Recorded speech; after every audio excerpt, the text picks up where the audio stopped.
Bueno, hola a todos, bienvenidos. Este es el tema 3 de Alternativas por México. Se refiere al Estado de Derecho, una perspectiva para México. ¿Qué significaría en este caso el Estado de Derecho para nosotros? Pues es lo que significa es igualdad de oportunidades, un desarrollo sostenible, una democracia efectiva y la paz. Vamos a justificar el por qué el Estado de Derecho es un tema sumamente importante para en lo local Zacatecas y para México y cómo es tan importante que va a influir en el futuro local y nacional.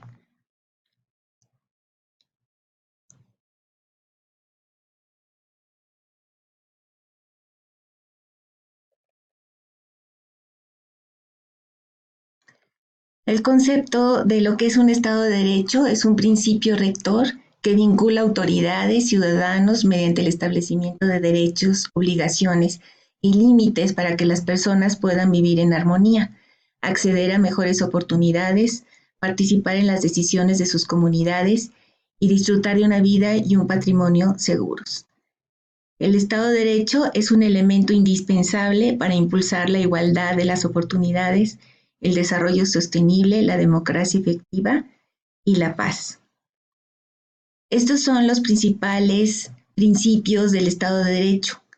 Una rendición de cuentas en donde el gobierno tenga que rendir cuentas, ¿sí? Un gobierno abierto en donde todos los gobiernos estén dispuestos a escuchar al ciudadano y atender a las preguntas, contestar todas las preguntas que quiere el ciudadano y aceptar la crítica. Y otro tercer elemento es que existan las leyes justas, pero sobre todo que se imparta la justicia de una manera imparcial, porque de nada sirve tener muy buenas leyes en el papel si en la práctica no hay una justicia en la impartición de esa ley. ¿De acuerdo?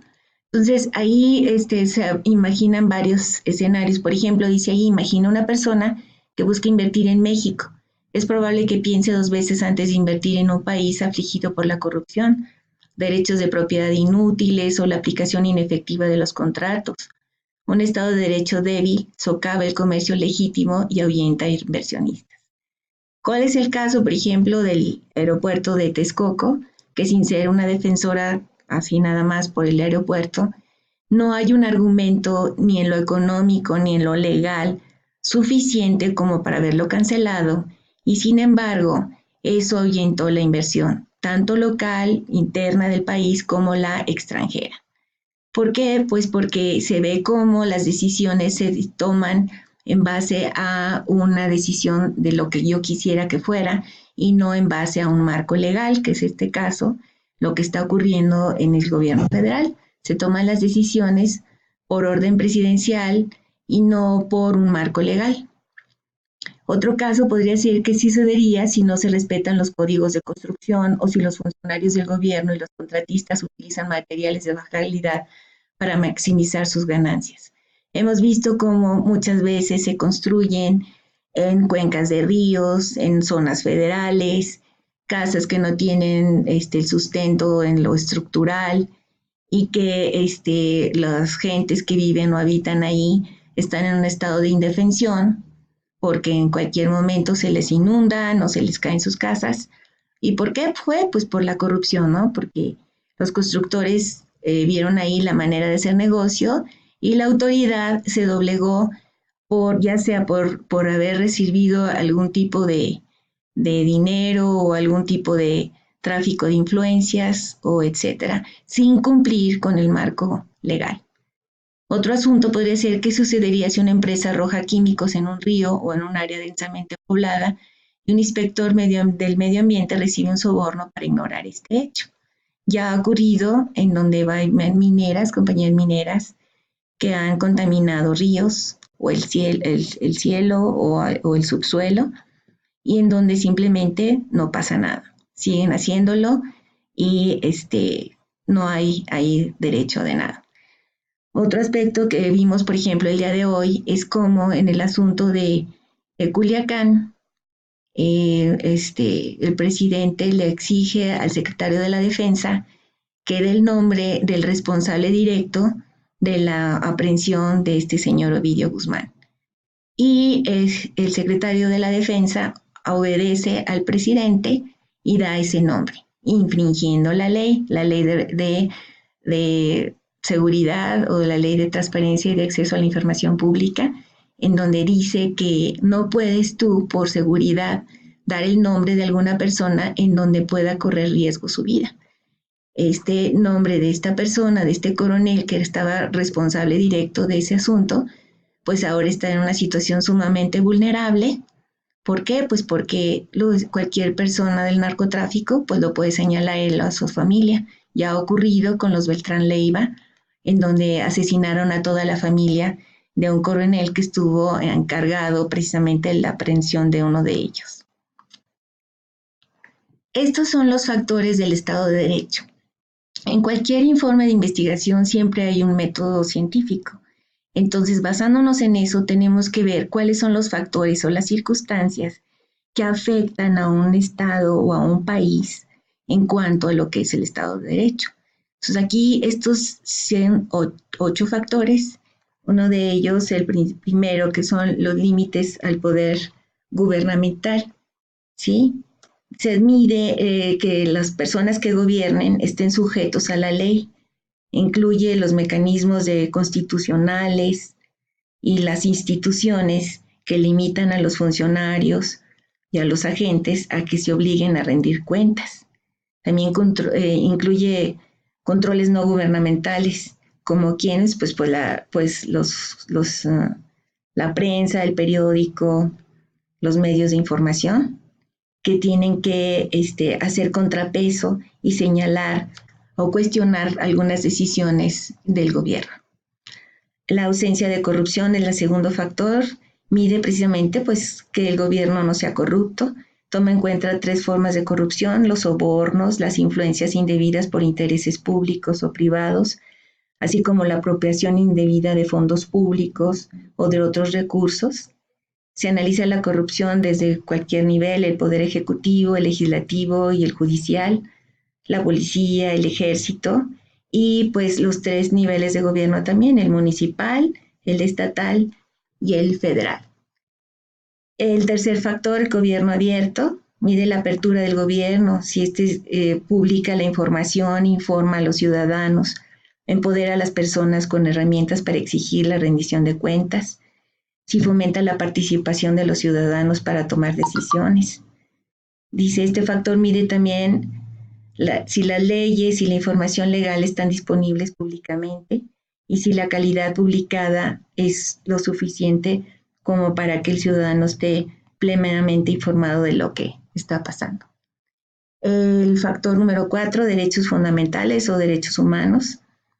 Dice que el gobierno o el Estado de Derecho debe respetar en un Estado cualquiera los derechos fundamentales reconocidos por el derecho internacional. Dado que existen otros índices que miden los derechos humanos y que sería imposible medir la adhesión a todos los derechos, este factor se centra en una lista de derechos que están firmemente establecidos en la Declaración Universal de los Derechos Humanos y está intrínsecamente relacionado con el Estado de Derecho. El quinto factor, el orden y seguridad, se refiere a si la sociedad puede garantizar la seguridad de las personas. La seguridad es una función fundamental del Estado y una característica de una sociedad con Estado de Derecho. También es una precondición para la realización de derechos y libertades que el Estado de Derecho busca promover. No puede haber inversión, no puede haber trabajo si no hay un orden y seguridad. El sexto factor, que es cumplimiento regulatorio, mide si las regulaciones se implementan de una manera justa y efectiva. Este factor no evalúa las actividades que el gobierno debe regular, sino considera si la regulación es apropiada. Más bien se enfoca en la implementación y aplicación de dichas regulaciones. Si hay un reglamento de construcción en un fraccionamiento, pues que se cumpla ese reglamento. La autoridad tiene que estar vigilante de que se cumpla ese reglamento. Justicia civil. Evalúa si las personas pueden resolver sus agravios de forma pacífica y efectiva a través de un sistema de justicia civil. Mide si los sistemas de justicia civil son accesibles, asequibles y si están libres de corrupción, discriminación e influencias debidas por parte de funcionarios públicos. Examina si los procedimientos judiciales se llevan a cabo sin retraso, si las decisiones se aplican de una manera efectiva. Mide qué tan accesible es el sistema de justicia hacia todos los ciudadanos, si es imparcial y si es efectivo. Por ejemplo, en el caso de aquí de Zacatecas, el procurador acaba de comentar que hay varios presidentes municipales que tienen ya amenazas del crimen organizado, sobre todo los que colindan con el estado de Durango, y que él como fiscal pues no tiene la capacidad económica suficiente para poder controlar tanto crimen. Está rebasándose el Estado por el crimen en el caso de Zacatecas y en muchas zonas del país.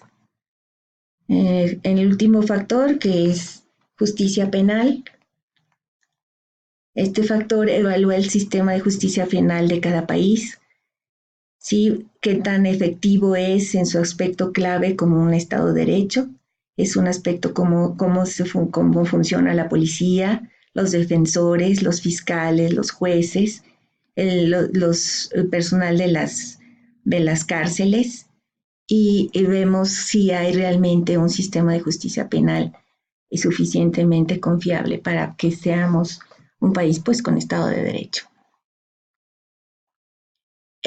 Como todo, hay un comentario ahí que normalmente se dice que todas las comparaciones son odiosas.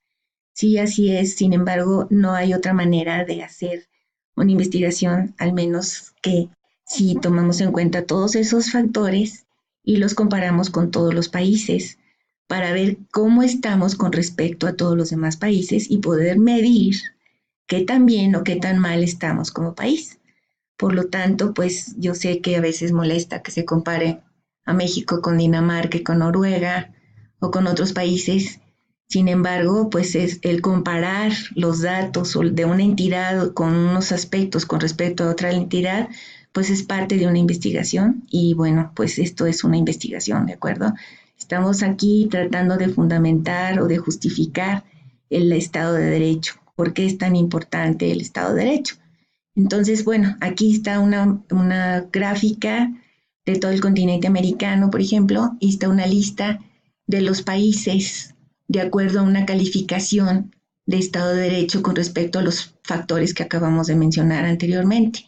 Y efectivamente, Finlandia y Noruega, pues son los estados, perdón, aquí, bueno, los países mejor calificados llegan prácticamente al 100%, Dinamarca con un 90%, Noruega con un 89%, Finlandia un 87% y Suecia, Países Bajos, Alemania, Austria, Nueva Zelanda, Canadá. Vemos, por ejemplo, los Estados Unidos está en el lugar número 20, ¿sí? Y vienen varios países ahí y bueno, pues nos ponemos a buscar entonces a México y vemos que pues no, todavía no aparece México. Estamos aquí en el lugar número 69 y están Senegal, Jordania, Sudáfrica, Argentina, Granada, los Emiratos Árabes, Italia, Panamá, Surinam. Y no aparece en nuestro país. Aquí vemos como, por ejemplo, los que están marcados con este color más fuerte son los que están mejor clasificados y los que tienen un color naranja son los que están en más malas condiciones, ¿de acuerdo? Pues aquí en la zona de América Latina, pues estamos realmente mal calificados, ¿no? Comparado con lo que es América del Norte. En el caso nada más exclusivo del Uruguay, que ocupa el lugar número 23. Esta es la parte del resto del mundo, que es África, Asia, hasta Australia. Vemos como Australia y los países nórdicos, precisamente Alemania, Francia, España, están mejor calificados que lo que está la parte asiática y la parte africana. Y bueno, vemos aquí a México, que está en el lugar 99.